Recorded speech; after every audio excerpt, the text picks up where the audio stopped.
Channel of Vadodara.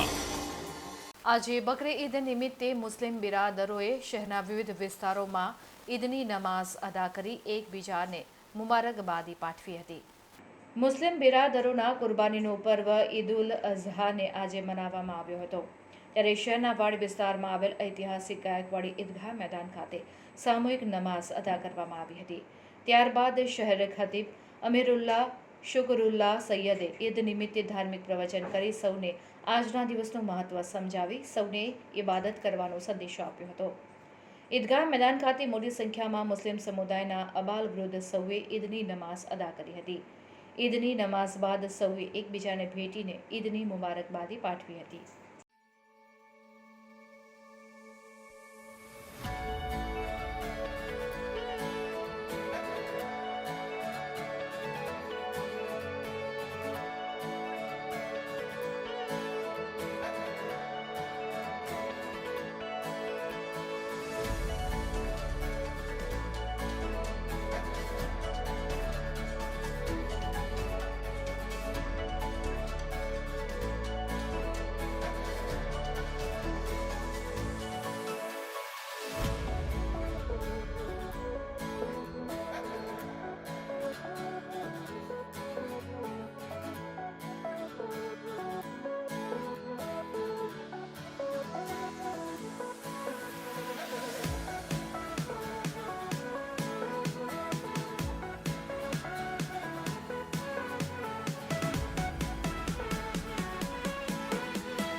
Vadodara શહેર ખતીબ સૈયદ અમીરુલ્લાહ શુકરુલ્લાહ આજે ઈદગાહ મેદાનમાં ઈદગાહ મસ્જિદ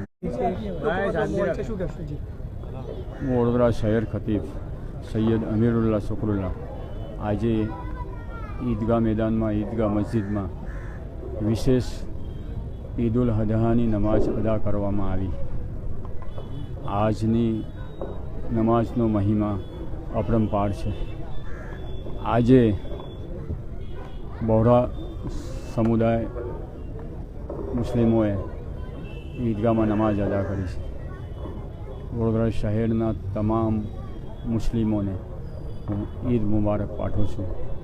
વડોદરા શહેરના તમામ નાગરિકોને હું ઈદ મુબારક પાઠવું છું।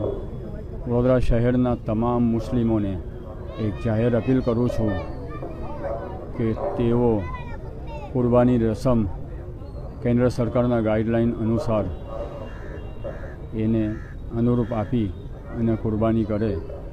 કોઈની લાગણી ધાર્મિક લાગણી ન દુભાય એવી રીતે કુરબાની ન કરે અને આપણે હળીમળીને આ તહેવારને અંજામ આપીએ.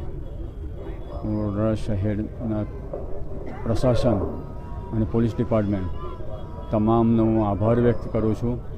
એમને બહુ ઓછા સમયમાં આ ઈદગાહ મેદાનમાં જે કામગીરી કરી એના માટે હું એમને અભિનંદન આપું છું.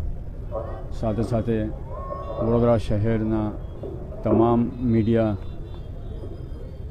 જે આજે મારી સમક્ષ છે એમનો હું આભાર વ્યક્ત કરું છું કે એ લોકો મારી અવાજ અવામ લોકો સુધી પહોંચાડે છે. એમનો તહે દિલથી શુક્રિયા અદા કરું છું અને ઈદ મુબારક પાઠવું છું.